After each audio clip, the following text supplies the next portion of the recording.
बिस्मिल्लाहिर्रहमानिर्रहीम। अस्सलामु अलैकुम माय डियर स्टूडेंट्स। लेक्चर का आगाज़ करते हैं खूबसूरत दुआ के साथ। रब्बे ज़िदनी इल्मा। My dear students, last time हम लोगों ने पैटर्न ऑफ सेक्स डिटर्मिनेशन देखा था इन प्लांट्स। आज हम फर्दर अपनी स्टडी को कंटिन्यू करते हैं और स्टडी करते हैं एक नेक्स्ट टॉपिक है सेक्स लिंकेज इन ड्रोसोफिला। हम डिस्कस कर रहे हैं चैप्टर 22 और आज हम डिस्कस करेंगे उसका lecture number 17। So let's go to the white board. Yes my dear students, sex linkage in Drosophila. आप लोगों की बुक इस टॉपिक को कुछ इस तरह शुरू कर रही है। यू नो वेरी वेल, हम इस साइंटिस्ट का नाम पहले से जानते हैं, जनाब the great Thomas Hunt Morgan. और he was basically doing experiments in support of chromosomal theory of inheritance. ये सारी बातें भी आप लोगों के साथ पहले हो चुकी हैं। अगर नहीं आपको याद हैं तो थोड़े से माजी के शुरू में झांके अपनी बुक के कुछ पेजेस रोल बैक करें और देखें कि हमने क्रोमोसोमल थ्योरी ऑफ इनहेरिटेंस में थॉमस हंट मॉर्गन के काम को किस तरह से स्टडी किया था। तो बात हो रही है माय डियर स्टूडेंट्स कि उन्होंने 1910 में थॉमस हंट मॉर्गन ने एक्सपेरिमेंट किए in the support of chromosomal theory of inheritance. इसी दौरान में उन लोगों ने different traits of Drosophila study किए। खास तौर पे जो कंट्रीब्यूशन उनकी है वो ये था कि they determined what the presence of sex chromosomes in Drosophila. तो इस पर्टिकुलर क्रोमोसोम को आइडेंटिफाई उन्होंने नहीं किया, बल्कि उस पर्टिकुलर क्रोमोसोम के साथ जो एसोसिएटेड ट्रेट्स थे उन्होंने उसकी लिंकेज को भी स्टडी किया और वही बेसिकली हमारा आज का टॉपिक भी है। राइट, तो बात हम करेंगे जॉन ग्रेगर मेंडल। उन्होंने क्या किया था? उन्होंने इस्तेमाल किया था एक प्लांट, पाइसम सैटिवम। राइट, लेकिन थॉमस एंड मॉर्गन ने इस दफ़ा प्लांट को इस्तेमाल नहीं किया बल्कि एक एनिमल को इस्तेमाल किया। तो देखते हैं कि उन्होंने एक्सपेरिमेंटल एनिमल कौन सा सिलेक्ट किया था। तो पता है, आप लोग पहले से पढ़ के आए हैं। Excellent, that is Drosophila melanogaster. It is the beloved organism, research organism of the genetics. Why? इसको स्टार्ट किया था थॉमस एंड मॉर्गन ने, लेकिन अब भी जेनेटिक्स का एक बहुत ही महबूब ऑर्गेनिज्म है to carry out the process of research in terms of genetics. आखिर ड्रोसोफिला ही क्यों? तो उसकी कुछ रीजन है जो आपकी बुक के येलो बॉक्स में गिवन है, उनको हम स्टडी करते हैं। तो जो सबसे पहली बात हमारे स्टूडेंट्स कि अगर आप इस पर्टिकुलर वीडियो को देखें तो आपको नजर आ रहा है कि देयर आर सम फ्लाइज जो इन रॉटिंग फ्रूट्स के ऊपर होवरिंग कर रही हैं, मुंडला रही हैं, रोम अबाउट, ठीक है, फ्लाई हियर एंड देयर। और अगर आप देखिए तो ये आपको हर किसी ऐसी जगह पे नजर आ सकती है जहाँ पे फ्रूट का बिजनेस हो रहा है। ये फ्रूट मंडी भी हो सकती है, कोई फ्रूट की दुकान भी हो सकती है, ऐसा भी हो सकता है कि फ्रूट बास्केट जो आप अपने किचन में रखी हुई है उसके ऊपर भी आपको ये वाली फ्लाई मंडलाती हुई नजर आ सकती है। This very beautiful small size red eye fly is basically Drosophila melanogaster। तो चूंकि ये बहुत आसानी से कैप्चर की जा सकती है, पकड़ी जा सकती है, तो लिहाजा थॉमस एंड मॉर्गन ने इसी को सिलेक्ट किया for the study of its you can से रिसर्च इन जेनेटिक्स। तो पहली बात हमारे पास ये थी कि ये हमारे पास जो फ्लाइज हैं they can be seen very very easily on rotting fruit, या रॉटन या रॉटिंग, वो दोनों वर्ड लिख सकते हैं। तो ये आप लोगों को इन पर्टिकुलर गलते सड़ते फलों के ऊपर नजर आ सकती है। सेकेंड थिंग ये है स्टूडेंट्स के it is not that very active. Right, तो इसको कैप्चर करना बहुत आसान है। It was very easy to capture, ठीक है, it can easily collected and captured. Right, उसके बाद अगली बात जो हमारे स्टूडेंट्स वो ये है कि इनको पालना बहुत आसान है। They can be cultured very easily. और अगर आप लोगों ने इसको कल्चर करना है तो इसका सिंपल सा तरीका क्या हो सकता है कि आप एक बनाना लें, उसे आप मसलें, राइट, उसे आप क्रश कर लें और क्रश करने के बाद उसे एक जैम की बोतल में रख दें। तो बहुत आसानी से ये वाली flies those have got very sensitive you can से sense of smell particular towards the banana. तो ये खिंची चली आती है फ्लाई टुवर्ड्स द बनाना। तो इसलिए they can be cultured very easily on you can say mashed बनाना। तो इसको मैश बनाना के ऊपर कल्चर करना बहुत ज़्यादा आसान है। लेकिन अगर आपके पास कोई ऐसा फ्रूट है, कोई ऐसा मौसम है कि जहाँ पे आपके पास बनाना अवेलेबल नहीं है, तो ज़रूरी नहीं है, आप लोग इसे किसी और फ्रूट के ऊपर भी कल्चर कर सकते हैं बड़ी आसानी के साथ, and on any other fruit. यानी कि ये बेसिकली एक फ्रूगीवोर है। जब मैं वर्ड यूज़ करता हूँ फ्रूगीवोर, तो इसका मतलब ये है कि ये फ्रूट लविंग है, ये फ्रूट में से सैप को पीती रहती है, ठीक है। फिर अगली बात ये है कि it is not that very choosy organism. इसके लिए हमें कोई स्पेसिफिक किस्म के बड़े बड़े केजेस नहीं बनाने पड़ते हैं इसको रखने के लिए, बल्कि सिंपली जैसे मैंने बोला, आप एक मैश बना लें और आप उसे जैम की बोतल में या मार्मलेट की बोतल में रखें, तो ये आसानी से हैप्पीली ग्रो करती है, उसको कोई ऐसी प्रॉब्लम नहीं होती। तो ये लिखते हैं बात यहाँ पर कि it lives very happily, it lives very happily in glass bottles। हाँ, ये है कि नहीं, शीशे का घर पसंद होता है वैसे। Glass bottles of jams and marmalades. You got the point. Then अगर हम देखें तो ये खाती क्या है बेसिकली। सवाल ये है कि अगर ये वाली फ्रूट फ्लाई बड़ी आसानी से बनाना के ऊपर आगे ग्रो करती है, और पर्टिकुलरली आपको याद होगा मैंने वर्ड यूज़ किया है रॉटन, ये रॉटिंग, तो बेसिकली वो वहाँ से क्या खा रही होती है। तो आंसर ये है कि हम लिखते हैं, आप लोगों ने टॉपिक सबसे पहले न्यूट्रिशन, तो it basically feed on yeast. ये तो यीस्ट को बेसिकली खाती है। That was basically feeding on rotting fruits. तो हमारे गलते सड़ते हुए फ्रूट्स के ऊपर ग्रो करती है एक fungus, you know very well, उस फंगस का नाम है Saccharomyces cerevisiae, also known as yeast. तो उस यीस्ट पे बेसिकली ये फीड कर रही होती है। इन सारी बातों के बाद जो अगली इंपॉर्टेंट बात मेरे पास ये है कि why Thomas and Morgan selected it, वो ये था कि it has shown sexual dimorphism. It shows और displays what sexual dimorphism. What do you mean by the term of sexual dimorphism? ये तो वैसे मैंने आप लोगों को बहुत दफ़ा पहले बताया हुआ है, फिर दोबारा से रिकॉल कर देता हूँ। सेक्सुअल का मतलब है on the basis of gender, male है या फीमेल है। डाई का मतलब होता है टू, मॉर्फिज्म का वर्ड निकला है मॉर्फोलॉजी से, मीन एक्सटर्नल अपीयरेंस से। यानी कि अगर आप किसी ऑर्गेनिज्म के मेल और फीमेल को डिफ्रेंशिएट कर सकें विदाउट डाइसेक्शन, सिर्फ एक्सटर्नल करेक्टर्स देख के, तो हम कहेंगे कि सेक्सुअल डायमॉर्फिज्म शो करते हैं। जैसे we have got the beard and moustaches while the girls don't have it. इसका क्या मतलब होगा कि हम सिर्फ चेहरे को देख के बता देंगे कि किसी मेल का चेहरा है या फीमेल का चेहरा है, राइट। इससे बेसिकली शायद हमारी जो हेयर लेंथ है वो भी काफ़ी डिफरेंट है। आमतौर पे जो हमारी ख़वातीन उनके हेयर्स लंबे होते हैं, मर्दों के हेयर्स आमतौर पे छोटे ही होते हैं। नेल्स लगी हुई या पॉलिश नहीं लगी हुई। तो मतलब कहने का ये है कि हम सिर्फ एक्सटर्नल अपीयरेंस को देख के बता सकते हैं कि ये मेल है या फीमेल है। तो ऐसे ही फीचर हमें अपनी इस ऑर्गेनिज्म में नजर आते हैं जिसका नाम है ड्रोसोफिला मेलानोगास्टर। आइए देखते हैं कि इन दोनों ऑर्गेनिज्म के अंदर सेक्सुअल डायमॉर्फिज्म किस किस पॉइंट पे देखा जा सकता है। इसके लिए we have to go to the next part of the board. Look at this very diagram, it is not very difficult to draw. आपको सिर्फ और सिर्फ प्रैक्टिस चाहिए होती है। किसी ने मैसी से पूछा था कि आप की ओवरनाइट सक्सेस का राज क्या है, तो मैसी ने बहुत खूबसूरत जवाब दिया कि 17 साल की शबाना रोज़ मेहनत मेरी ओवरनाइट सक्सेस का राज है। तो यही बात यहाँ पर है। ऐसा नहीं है कि ये सारी आर्ट, ये सारा कुछ उन्होंने दिन में सीख लिया है। इसके पीछे ज़ाहिर है क्या होती है, एफर्ट होती है, मेहनत होती है।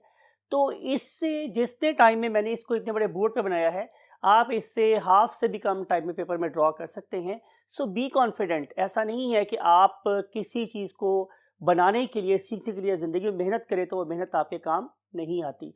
तो बात आपके पास ये हो रही थी कि ये डायग्राम आपको इस पर्टिकुलर ड्रोसोफिला मेलानोगास्टर की एक्सटर्नल फीचर्स को शो करने के लिए बनाई गई है। For example look at this, कि आपको नज़र आ रहा होगा कि ये जो यू कैन से ऑर्गेनिज्म है, it is smaller in size, ये साइज में छोटा है, ठीक है। और अगर आप लोग उसे कंपैरिजन पे इसको देखें तो ये ऑर्गेनिज्म साइज में बड़ा है। They are of the same age, they are of the same species, mean this is also Drosophila, it is also Drosophila, but this particular Drosophila is male। ये male Drosophila है,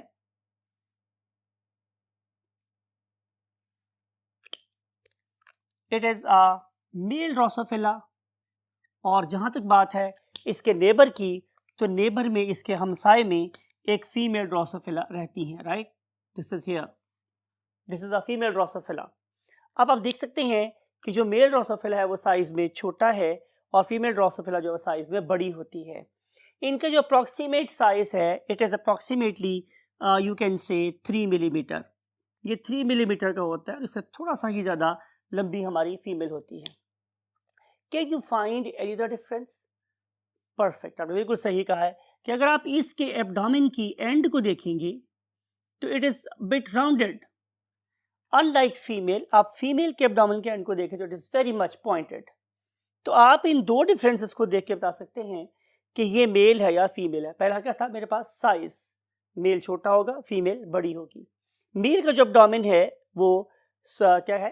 rounded होता है, लेकिन जो female का abdominal and है it is pointed one. फिर तीसरा डिफरेंस जो आपको यहाँ पे नजर आ रहा है वो ये है कि इस पर्टिकुलर मेल के सबसे आगे वाले एंटीना पे एक सेक्स कॉम्ब लगी हुई होती है, जो डेफिनेटली आपको यहाँ पे नजर नहीं आ रही। It may be use perhaps for the grabbing of the organism. और इसके अलावा अगर आप देखेंगे तो एक और डिफरेंस आपको नजर आएगा कि जो हम यहाँ शो नहीं कर पाए, तो आपको इस वीडियो में दिखा रहे हैं कि मेल के पास स्पेसिफिक किस्म के क्या होते हैं? विंग्स होते हैं, जिसे वो स्पेसिफिक वे में वाइब्रेट करवा के स्पेसिफिक किस्म का म्यूजिक बजाता है। और इसके अलावा वो उसके सामने टिपिकल किस्म का डांस करता है। This behaviour is called as a courtship behaviour. और उसके बाद यू कैन से कि जनरेशन नेक्स्ट स्टार्ट होती है। तो ये जो फीचर है presence of very very specific wings, ये सिर्फ और सिर्फ मेल में नजर आते हैं हम लोगों को, फीमेल में नजर नहीं आते। फिर इसके अलावा अगर आप देखें तो आपको ये बात भी नजर आएगी कि ये जो ऑर्गेनिजम्स होते हैं ये चूंकि टिपिकल इंसेक्ट हैं, तो इनके पास anterior part is called as a head, second part is called as the thorax, and last part, the largest one, is basically abdomen, and these are basically segmented one। नजर आते हैं हम लोगों को, यूनो के अंदर से सेगमेंट नहीं होता इसका, लेकिन इसके ऊपर जाहिर है कार्टिनस प्लेट्स होती हैं एब्डोमेन के ऊपर भी, right, you know this thing very well. और इसके अलावा ये है कि इसके अंदर हमारे पास यूजुअली कंपाउंड आइज होती हैं, और जो कंपाउंड आइज हैं there usual colour is you can से व्हाट? रेड। आमतौर पे इनका कलर रेड होता है, लेकिन अगर इसमें म्यूटेशन हो जाए तो वो जो रेड आई कलर है वो वाइट आई में कन्वर्ट भी हो सकता है। इसके बारे में इंशाल्लाह हम कल आपसे डिटेल में बात करेंगे। तो लिखते हैं आप लोगों के लिए कि सबसे पहली बात जो है वो मेरे पास क्या है कि they display of what? Sexual dimorphism. और जो मेरे पास सेक्सुअल डाइमॉर्फिज्म है उसकी बेस क्या है? Number one thing is the size, के पहली जो फीचर है वो मेरे पास साइज है। तो अगर मैं साइज की बात करूंगा तो that very male is of small size, इसका साइज छोटा होता है। और जहाँ तक ताल्लुक है मोहतरमा का फीमेल का, तो हर साइज इज बिट लार्जर, तो इसका साइज बड़ा होता है, राइट। फिर अगर आगे हम चलेंगे तो you can see the difference in their abdomens, कि अब जो मेल है it has got a rounded abdomen, और जहाँ तक ताल्लुक है फीमेल का, फीमेल का एब्डोमेन कैसा होता है? पॉइंटेड। यू कैन सी, मैंने आपको डिटेल से डिस्कस कर दिया है। और जो थर्ड बात है मेरे पास कि जो सेक्स कॉम्ब है it is present only in male, ये सिर्फ और सिर्फ मेल में प्रेजेंट होती है। अगली बात जिसकी वजह से थॉमस एंड मॉर्गन ने ड्रोसोफिला मेलानोगास्टर को सेलेक्ट किया था वो क्या था? Very very brief generation time. Generation time का मतलब ये है कि अगर एक ऑर्गेनिज्म की हैचिंग अंडे से हुई है तो वो दोबारा अंडे देने तक का जो टाइम है it is called generation time. It includes everything, आपने बहुत डिटेल से पढ़ा है, डेवलपमेंट एंड ग्रोथ वाला टॉपिक, राइट। तो बात हुई जनरेशन टाइम की। जनरेशन टाइम आप लोगों की बुक कहती है इट इज अप्रॉक्सीमेटली 2 वीक, आपकी बुक लिखती है कि इट इज अप्रॉक्सीमेटली 2 वीक, लेकिन मैंने डिफरेंट और जगहों से ये भी पढ़ा है कि इसका जनरेशन टाइम 1 मंथ तक भी हो सकता है। तो आप लोगों की बुक चूँकि अप्रॉक्सीमेटली 2 वीक लिख रही है तो आप इसी को स्टार लगाएंगे और आप इसी को फॉलो करेंगे। Generation time is approximately 2 week. एक और वजह जिसकी वजह से थॉमस एंड मॉर्गन ने इसको सेलेक्ट किया था वो था this particular female definitely after you can say fertilization lay immensely large number of fertilized eggs. Large number of fertilized eggs. ये इंपॉर्टेंट बात है। इसका थॉमस एंड मॉर्गन को क्या फ़ायदा था? इसका फ़ायदा माय डियर स्टूडेंट्स ये होता है कि जितने ज़्यादा आप लोगों के पास नंबर ऑफ़ ऑब्जर्वेशंस होती हैं, हमारी स्टैटिस्टिक्स ये बोलती है कि डाटा उतना ही ज़्यादा रिलायबल होता है, राइट? अगर मेरे पास पढ़ाने के लिए सिर्फ 2 स्टूडेंट हों और उनमें से एक स्टूडेंट खुदा न खास्ता फेल हो जाए और एक कामयाब हो, तो मेरा रिजल्ट होगा 50%। ऑन द अदर हैंड, अगर मेरे पास 100 स्टूडेंट हैं और उसमें से 10 भी फेल हो जाए, तो मेरा रिजल्ट होगा 90%। आई थिंक आप कोशिश करेंगे मैं क्या कहना चाह रहा हूँ। तो जितना ज़्यादा बड़ा डेटा होगा, उतनी ही ज़्यादा मेरे पास एथेंटिसिटी होगी to explain the effort of the organism और effort of mind in the terms of my class.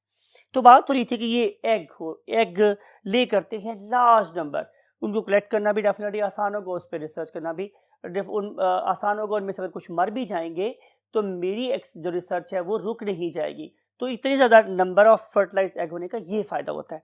फिर हम चलते हैं अगली बात पर कि सिर्फ और सिर्फ फर्टिलाइज एग को ले करने के बाद इनको रेस करना, मीन इनसे आगे जो हैचिंग का जो प्रोसेस होता है, it is again not that much attention you can से सीकिंग। ये नहीं होता कि हम बहुत ज़्यादा तवज्जो दें, बड़ा अच्छा एनवायरनमेंट प्रोवाइड करें, नॉट एट ऑल। ये एक बहुत वाइल्ड ऑर्गेनिज्म है, तो ये बहुत रफ एंड टफ एनवायरनमेंट में भी सक्सेसफुल हैचिंग करता है। और उसके बाद उन पर्टिकुलर जो हैचिंग्स हैं उनके अंदर भी हम, चूँकि वो लार्ज नंबर है, हम अपने मुख्तलिफ जो पैरामीटर्स हैं स्टैटिस्टिक्स के, उनको अप्लाई करने के बाद एक रिलायबल रिजल्ट तक पहुँच सकते हैं। अब हम मूव करते हैं नेक्स्ट थिंग में और देखते हैं कि थॉमस एंड मॉर्गन ने और क्या देखा। So let's move to the next 1/3 of the board. Yes my dear students, बात आपसे कर रहे हैं कि this organism is very very perfect for genetic study. उसकी अगली रीज़न मेरे पास क्या है, लिखा है मैंने आपके लिए प्रॉपर, यहाँ पे एक हेडिंग लगा दिया है कि it is a very very perfect organism for genetic study. आप पूछेंगे वाई, आखिर ऐसा क्यों है? 2 बार तो आपको बता दी हम लोगों ने, लेकिन हम इस वक्त हम फोकस कर रहे हैं अपने ट्रेड्स को। आपको याद है कि हम लोग हमेशा कंट्रास्टिंग ट्रेड्स को फोकस कर रहे होते हैं, टॉल वर्सेस ड्वार्फ। हम फोकस कर रहे होते हैं red eye versus white eye. हम फोकस कर रहे होते हैं apical flower versus what axillary flower. हम देख रहे होते हैं constituted pot versus inflated pot. तो हमारे लिए परफेक्ट ऑर्गेनिज्म वो होगा कि जिसके पास more number of contrasting traits होंगे, राइट माय डियर स्टूडेंट्स। तो ऐसा ही थॉमस एंड मॉर्गन ने भी ऑब्जर्व किया। जब वो इस रिसर्च में पढ़े और उनके साथ और लोग इस काफिले में शामिल होते गए, तो उन्होंने अप्रॉक्सीमेटली 85 कंट्रास्टिंग ट्रेड्स ढूंढ निकाले। और उन्होंने नॉट ओनली इनको ढूंढ निकाला, बल्कि वो अपनी इस रिसर्च में इतने ज़्यादा इंटरेस्टेड हुए कि उन्होंने इन सारे के सारे 85 you can say contrasting traits के इनहेरिटेंस पैटर्न को भी डिस्क्राइब कर दिया। तो look at the level of commitment of our forefathers. तो लिखते हैं आप लोगों के लिए कि they hunted what 85 contrasting traits, right. Not only उन्होंने इसको फाइंड कर लिया, बल्कि जो इंपॉर्टेंट बात यह है कि उन्होंने उनकी इनहेरिटेंस पैटर्न को भी डिस्क्राइब कर दिया, राइट। तो ये एक बहुत ही, मेरे ख्याल में तो एक बहुत ही रिमार्केबल अचीवमेंट है to find and then study its pattern. फिर उसके बाद माय डियर स्टूडेंट्स क्या था कि लार्वी इसके बड़े शानदार निकलते थे। जब मैं बात कर रहा हूँ इसके लार्वी के शानदार होने की, तो इसका मतलब वही है कि इनको स्टडी करना आसान होता है। व्हेन वी से कि इनको स्टडी करना आसान है, तो इससे क्या मुराद है? इससे मुराद हमारे पास ये है माय डियर स्टूडेंट्स कि लार्वी का नंबर ज़्यादा है। Larvae definitely they will large in number, तो नंबर इज़ हायर, काफ़ी ज़्यादा अमाउंट में तादाद में पैदा होते हैं। और फिर दूसरी बात यह है कि इन ऑर्गेनिज्म मीन जो लार्वी है, they are very easy to dissect, very easy to carry out dissection. इनको डाइसेक्ट करना आसान है। How we can carry out इस डाइसेक्शन, उसके लिए हमें चाहिए है ज़ाहिर है एक larvae. Look at this organism, ये हमारे ड्रोसोफिला मेलानोगास्टर का बहुत ही खूबसूरत सा वाइट लार्वी है। और हम क्या करते हैं, इनको वही एक रॉटन यू कैन से फ्रूट की ट्रे रखते हैं, उसके ऊपर आकर ये जो ड्रोसोफिला मेलानोगास्टर है ये एग ले करती है, और कुछ ही दिनों के बाद आपको उसमें ये लार्वी चलते हुए नजर आते हैं। You can C in this video. फिर आपको नजर ये आ रहा है कि हम इन लार्वी को पैक करते हैं, और पैक करने के बाद हम इस्तेमाल करते हैं 2 डाइसेक्टिंग नीडल्स। ये आपको नजर आ रही है यहाँ पे दो डाइसेक्टिंग नीडल्स। और फिर हम क्या करते हैं कि हम इस पर्टिकुलर लार्वी को रखते हैं इस पर्टिकुलर माइक्रोस्कोप की स्टेज पर, जिसका नाम होता है dissection microscope. Then we just place these two needles in this position and then drag them apart, और उसके रिजल्ट में ये आसानी से डायसेक्ट हो जाता है। सवाल ये है कि हम इस पर्टिकुलर आदमी को डायसेक्ट करना क्यों चाहते हैं? बिकॉज कि हम निकालना चाहते हैं, एक्सट्रैक्ट करना चाहते हैं उसका एक बहुत ही important gland, and that very gland is called as salivary gland.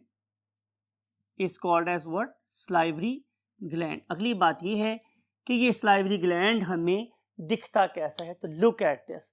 हम लोगों ने इस पर्टिकुलर आर्मी को डायसेक्ट करने के बाद ये स्लाइवरी ग्लैंड आपको बाहर निकले हुए दिखाएं। लुक एट देयर शेप, ये बैलून की तरह से होते हैं और ये इसके एसोफेगस की दोनों साइड्स पे अटैच होते हैं, राइट। यू कैन सी कि आप लोगों को ज़िंदगी में कभी रिसर्च करना चाहें तो इस तरीके से हम स्लाइवरी ग्लैंड को बाहर निकाल सकते हैं। अगली बात ये हमारे स्टूडेंट्स कि आखिर हम लोग स्लाइवरी ग्लैंड को निकालना क्यों चाहते हैं? उसमें ऐसी कौन सी खास बात है जिसके लिए हम इसको इतना ज़्यादा दुख देते हैं ऑर्गेनिज्म को? तो आंसर ये है हमारे स्टूडेंट्स कि हम इन पर्टिकुलर स्लाइवरी ग्लैंड्स को जब स्टेन करते हैं तो हमें नजर आता है कि इसके अंदर बहुत ही जाइंट किस्म के, look at this particular you can से अगेन इमेज, यहाँ पे बहुत ही जाइंट किस्म के हमें नजर आते हैं क्रोमोसोम्स।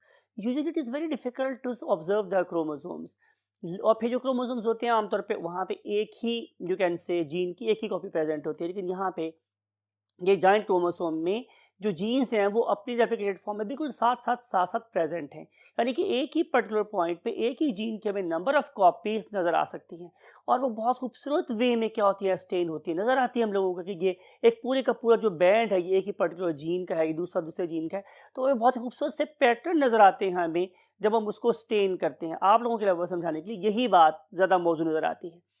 तो क्या मकसद मेरे पास है माय डियर स्टूडेंट्स कि एक ऐसा क्रोमोसोम कि जिसके अंदर हमें पैटर्न्स बड़े खूबसूरत नज़र आ रहे होते हैं, वो बड़े थिक साइज़ का होता है, उसकी बहुत ज़्यादा आर्म्स होती हैं, उस पर्टिकुलर क्रोमोसोम को हम नाम देते हैं पॉलीटीन क्रोमोसोम का, राइट। क्या बोलते हैं हम उसे? पॉलीटीन क्रोमोसोम का। तो इस पर्टिकुलर पॉलीटीन क्रोमोसोम को बड़ी आसानी से देखा जा सकता है। मज़ीद ये माय डियर स्टूडेंट्स कि जब हम इनके नॉर्मल सोमैटिक सेल्स को देखते हैं तो ये पता चलता है कि इनके अंदर 4 पेयर्स ऑफ क्रोमोसोम्स हैं। क्या हैं? 4 पेयर्स ऑफ क्रोमोसोम्स हैं। यानी कि अगर मैं आप लोगों के लिए ये इमेज लगवा रहा हूँ, आप देखेंगे तो यहाँ पे 3 पेयर क्रोमोसोम के ऐसे हैं जो मेल और फीमेल में बिल्कुल एक जैसे हैं। आपको पता है उन्हें हम क्या बोलते हैं? एक्सेलेंट, उन्हें बोलते हैं ऑटोसोम। तो इनमें से जो 3 पेयर्स हैं they are called as what? Autosomes. लेकिन इनका जो 4th पेयर है वो मेल के केस में कैसा है? XY है। यानी कि लुक एट दिस डायग्राम के X क्रोमोसोम बड़ा है और Y क्रोमोसोम उससे काफ़ी छोटा है। जहाँ तक ताल्लुक है फीमेल का, it is basically showing XX chromosome as a 4th pair. तो इन 8 क्रोमोसोम को स्टडी करना आसान है एज कम्पेयर टू कि मैं 46 क्रोमोसोम देख रहा हूँ, राइट। तो इन सारे फीचर्स की वजह से थॉमस एंड मॉर्गन ने ड्रोसोफिला मेलानोगास्टर को यूज़ किया एज एस एक्सपेरिमेंटल एनिमल। फिर हमने एक प्रोग्राम शुरू किया जेनेटिक्स में, उसका नाम था ह्यूमन जीनोम प्रोजेक्ट। उस ह्यूमन जीनोम प्रोजेक्ट के अंदर हम लोगों ने डिफरेंट ऑर्गेनिजम्स को अपनी यू कैन से जीनोमिक कंपैरिजन के लिए स्टडी किया। उसमें एक ऑर्गेनिज्म ये भी था, that is Drosophila melanogaster, right. तो इस पर्टिकुलर ऑर्गेनिज्म का भी हमने पूरे का पूरा एंटायर जीनोमिक सीक्वेंस कर लिया है, राइट। इस पर्टिकुलर ऑर्गेनिज्म को लेकर हमारे Thomas and Morgan you can से ग्रेट साइंटिस्ट ने बहुत से एक्सपेरिमेंट किए। आपने कुछ स्टडी किया हुआ है, फर्दर और स्टडी करेंगे कि कैसे सबसे पहले इन्होंने क्या किया, रेड आइड ऑर्गेनिज्म लिया। इनके पास पहले वाइट ऑर्गेनिज्म था ही नहीं, फिर अचानक एक वाइट ऑर्गेनिज्म प्रोड्यूस हुआ और फिर उन्होंने इस पर्टिकुलर वाइट ऑर्गेनिज्म का जब रेड ऑर्गेनिज्म से क्रॉस कराया तो उसके रिजल्ट में सारे के सारे रेड ऑर्गेनिज्म प्रोड्यूस हुए।